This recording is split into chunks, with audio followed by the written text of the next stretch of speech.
All right, welcome everyone to another episode of Inside Hollywood with Vinny. Today I have a returning guest. It is my privilege to bring back someone who I really enjoyed speaking with and who you definitely remember him from The Godfather. He's been in a lot of other films. He's a four-time best-selling author, and he's going to tell us about his new book. I want to welcome to the show, Gianni Russo. Thank you again for having me, my man. It's always It's a pleasure. very nice to be back. I was telling you before we started hitting the record button here that you look younger now than when I interviewed you 2 years ago. That's always good to hear. I'm approaching my 83rd birthday, and anybody at my age wants to hear how good he looks. And I feel good. I feel better than I look, to be honest with you. It's amazing. Yeah, and I think the key to it is you're always keeping yourself busy. You're very, very productive, extremely productive. You're keeping yourself motivated, and you motivate other people. And well, I just did Chiller the last 3 days in Parsippany, New Jersey, and that show was amazing. And fortunately for me, they put me in a room with all leading ladies, which was wild. So everybody was going to see them, and I was like the afterthought. But what rekindled something for me, I couldn't believe it, because I kept looking at Donna Mills, and I don't know how many in your audience would remember her, but her and I, in 1973, had a hit TV show. Really? Called The Bait. And I was this Italian detective, and I used to use her as my bait for all my cases. And we were reminiscing on that. I mean, it's so insane. Sherry Wilson was in the room, Mimi Himes. I mean, all these great actresses. But it wasn't a bad situation being 3 days with all these people. But yeah, I'm staying busy. In fact, I'm on a tour now that ends January 2nd in Dublin. Wow. Have a Guinness while you're there. My favorite. Yeah, I'll be there. I do my last show at the Lark. If anybody's listening in Dublin, I'll be at the Lark on January 2nd, which is one of the main playhouses there, which is great. It's a 400-seater theater. That's fantastic. Now, and it's not always it's dead of winter, so it's a chilly ride, but that's good. I'm glad that you're going there. No, I mean it's well, I turned my first book, Hollywood Godfather, which is over 100,000 seller in books. In fact, Nick Pileggi, who gave me a forward along with Gay Talese, he contacted me. He said, "I can't believe it. I just read you sold over 100,000 books." I said, "Is that a lot?" He said, I've never sold more than 40, 50,000, and that's a lot. How did you do it? I said, I really don't know. But I think my podcast, I'm up to 1 million followers a week. Wow. And it's in 83 countries. So, it's been a good run.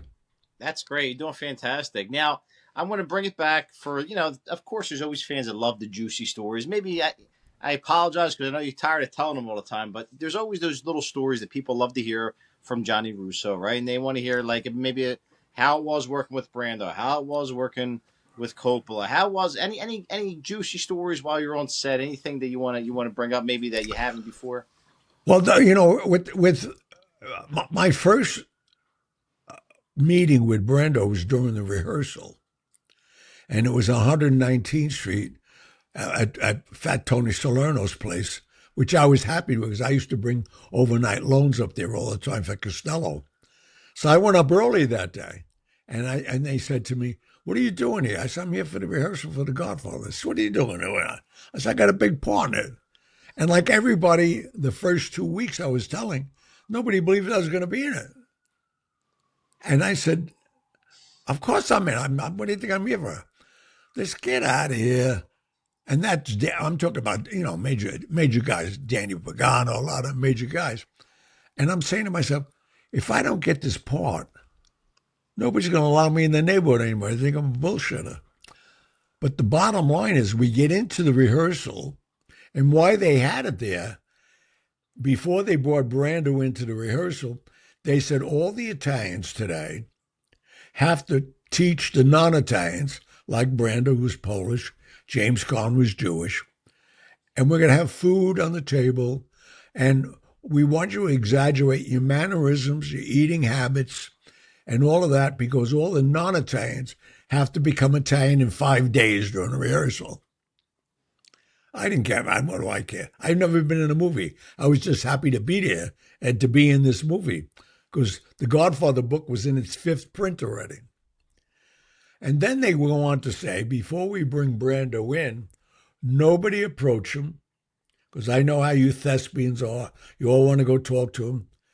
They can't go next to him. So I didn't care. So we did the rehearsal for about 45 minutes. And Brando came over to me. And he says, "You're a big TV actor." I said, "No."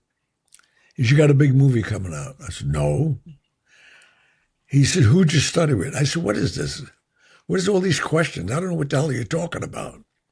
And with this, he calls Coppola over. He says, "Francis, he's playing my son-in-law."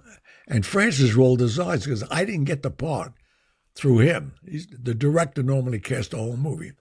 This movie I was cast by Joe Colombo, got me the part because they needed a favor done in New York. And I put Colombo together with them. And then my reward, I wanted a part in the movie. And with that, I got the part of Carlo, obviously, fortunately. So now he says to Coppola, "You got to rethink this. This guy's got to be a great actor." And I've never been on a set before, so I didn't know I couldn't dismiss the director. I said, "Francis, go over there a minute." I didn't want to embarrass the guy. And I put my arm around Brando, and I walked him out to the back room because I know there was no zig and net game going on. It was too early in the day. And I take him back there. I don't want to embarrass him. And I'm nose to him. I said, "Let me tell you something, Mr. Brando. All due respect, I know who you are, but you get me fired here today. Listen to me. If you get me fired here," and I'm like nose to him, "I will suck on your heart. You will bleed out here today." He looked at me, stepped back. He said, "That was brilliant." He thought I was acting. I was ready to whack the guy. And that's how he became my acting teacher. And it was, and from there on, it was a great partnership, right? Oh, yeah, no. And then we did. Then I got him his biggest paycheck. I convinced Warner Brothers to do a movie called Family Man. If the audience has never seen it, look it up, watch it. It's him playing Vito Corleone again, but Paramount wouldn't let us use the name. We could dress him in the makeup. And every time you went to say it, we said, no, you can't say it. It became a part of a joke in the movie. I got him $15 million to play that part. Now, Johnny, was that with Matthew? Was that Matthew Broderick? Matthew Broderick, Yeah, Bruno yeah. Kirby. It was a I good remember. movie. God rest his soul, Bruno Kirby, my friend. Shout out to Freddie Gano. Right. He was very tight with Mr. Kirby. It's a shame we lost him a little too young. Yeah. So now, once that happened, and now, did you realize that it was going to be as big as it became after you guys shot it? When we did it, I thought it would be because it was in its 5th print. So, and every place we went, people were following us because, the Godfather was a monster. And here we are now, 55 years later, talking about it yet. And unfortunately, just recently we lost, Diane Keaton, wonderful actress. Oh, I did a whole show on her. She was a good friend of mine. We remained friends for years and years after that. But when you think about it, there's only like 4 of us left. Our principals, So how was she? How was she off camera? Was she very kind? Fabulous.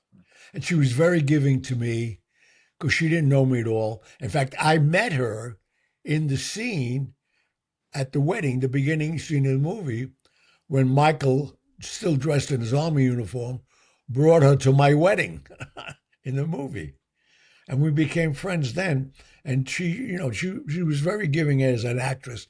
Not like James Caan, he was an asshole. I mean, Jimmy Caan, he wanted to be a gangster in the whole. He thought he was actually Sonny Corleone. So This guy couldn't get out of his head. so He's like a wannabe. he stayed in character for the rest of his life, right? And he did. He did. What about Tom Hagen? Obviously, wonderful actor. Oh, he's great. Oh, yeah. But Robert he's a Duvall. typical actor. They went to school. They looked down at me because I never went. I said, I don't even want to tell you what I told him on the set because he got a little, arrogant with me. I said, let me just tell you something. I'll rip off your arm and shove it up your ass. Now get out of here. He looked at me like I had two heads. Well, I'm going to let you insult me because you're an actor? Get out of here. I'm not an actor. He told me I'm not an actor. I said, great. Meanwhile, I got recognized in that movie. I got recognized that year's most promising newcomer in a speaking part. And you'll never believe who I lost to. Diana Ross. She did a movie called Lady Sings the Blues that year. And male or female, that's all they had in that category. So she beat me out at the Cannes Film Festival. Wow. Well, what about how about we never mentioned Talia Shire. How was she, Talia Shire? Oh, Talia was a very timid little girl. And, she obviously her brother was Francis Ford Coppola.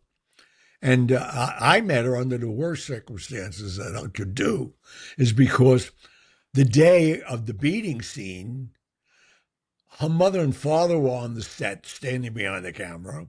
Her brother's directing me. And my father was a wife beater. So I used to hear my mother crying at night. And now I got to beat up this girl. She was pregnant. And I'm saying to myself, how am I going to do this? And it wasn't working. And Francis came to me. He said, Johnny, the scene's not working. You got to tear into her. I said, well, get your mother and father off the set. It's enough that you're her brother. And get, the stunt guys to pad her up. Because she was in a short sleeve shirt, dress. And I said, put a cardigan on her and pad her up. And that's what happened. They padded her up. Then I had no problem because the violence that you saw on camera, I was always whipping her with my belt, chasing her room to room. And then the real violence scene got into the bathroom, and you never heard it but the screams and the cries. So that was easy to do, and the scene worked, fortunately, because how was I going to beat up this girl? I remember my mother getting beat up all night long by my father. Yeah, there's certain things that you start to, I did a few shorts just so far, and there's some things, elements of those things that kind of triggered me a little bit too when I was doing it. I was like, it's a strange thing when you're doing it. When that whole thing came out, and when you started getting invited to the parties, and you started mingling. Now you were in LA for a while, right? Yeah, well, I at the time I was making so much freaking money because of Costello. I had houses everywhere. I was making. Nobody realized now. If you read any of my books, especially the last book, I took $600 million out of Vegas to the Vatican. So I was laundering money. I was making more money than you could even give me in a motion picture. So I really didn't care. But I couldn't let anybody know that. Now the statutes of limitation, it's in my books. I wrote about it in the book. Show us the book, Johnny. Show us the new book. The new book is insane. It's called Mafia Secrets. It comes out on November 18th. And if you go on Amazon right now, which is unheard of, Amazon's been selling it for 6 months. They sold 22,000 copies. And this week, your audience is lucky because if they bought it this week, they get 25% off. Fantastic. Wow, that's a great deal. Yeah. Oh, yeah. No, but I got lucky. This is my 4th book. It's a lot of work.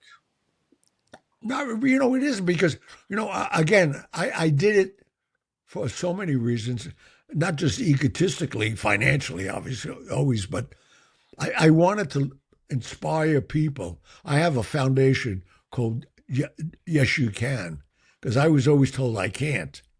And what I do, I educate underprivileged children. And that's one of the reasons I wanted to write the first book, because look what I did. I have no education.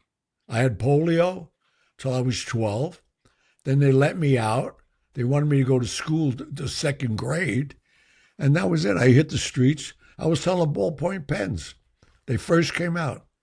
And the rest is history. That's where was it Colombo or Costello? Costello, right? Because Mr. Costello, Yeah. he because he was your godfather. I forget now. No, Frank Costello used to come every day to me. When I moved, I was selling downtown, first of all, the ballpoint pens. They just came out. It was in the 50s. And then I came uptown and I was in front of the Sherry Netherlands. And unbeknownst to me, the Daily News took a picture of me in front of the Sherry Netherlands selling ballpoint pens. Well, I couldn't even tell you what it did for my business because I was a good looking little kid. I was, again, my left side was all deformed yet, but I was selling ballpoint pens. And he used to come every day, never took a pen, never took a pen. And he'd go into the Sherry Netherlands for 10 or 15 minutes. I didn't know what he was doing. He was getting a shoe shined on his way to the Waldorf because that's where he started his day every day. And he never took a pen, gave me $5 sometimes, $10 in the 50s. That's like $100 bill. But before he left, he would always touch my left shoulder, hug me like that, but touch my left shoulder. It wasn't until months went by, I used to go down to Ferraris before I left the neighborhood to see Gambino because I thought he was really my uncle. And he treated me like that. And that's how we were raised. In the neighborhood, anybody over 21, you respected him and you call him aunt or uncle. So one day I come out and the religious store right next door, and on Grant Street, both these places are still there. They opened in the 1800s. So Ernie says to me, Johnny, you're Sicilian, right? What? I know Ernie. It's probably the son you're talking about, right? Oh, Ernesto. yeah. No, I mean, so he showed me this Lagorn from Sicily and had a hunchback on it. And I said, what's that about? He said, well, Sicilians like to touch cripples for luck. Well, the blood drained from me because that's what Costello was doing. I couldn't wait to see him. On my way uptown, in front of the Canal Street train station, the lady was selling rabbit's feet. I bought a pink one and I put it in my pocket for 10 cents.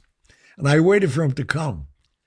And here he comes, sure enough, goes into Sherry Netherlands, comes out, and he gives me words of wisdom, and he gives me the $5, and he goes to touch me, and I moved. He goes to touch me again, and I moved.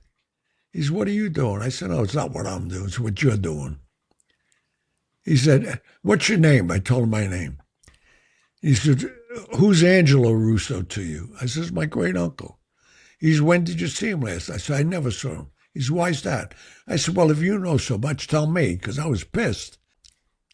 He said, I asked you a question, now tell me. And his voice changed. Now, Costello, you look at this guy, you don't fool with him. And the guy that I thought was his friend, I found out later, that was his bodyguard every day he had with him. So he said, tell me when you saw him. I said, I never saw him.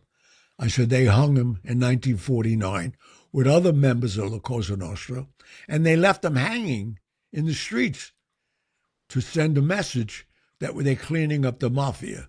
Well, you and I know they never did that. But that's my journey has been like a storybook. But here I am. I mean, it's amazing what I control, what I own, and I'm as happy as a pig in shit, man. Well, my friend, Mr. Russo, I'm very glad for you. It's such an honor and a pleasure to always talk with you. You definitely get everybody pumped up and excited. And I'm excited about your new book. And I want to tell everybody out there, make sure you go ahead and you buy that book. And I want to leave links in the description box where you can go ahead, check it out. And make sure you're following and supporting Gianni Russo and his podcast and all his different ventures. Thank you. Always. All right, it's been my pleasure to have the one and only Gianni Russo on our podcast, Inside Hollywood with Vinny.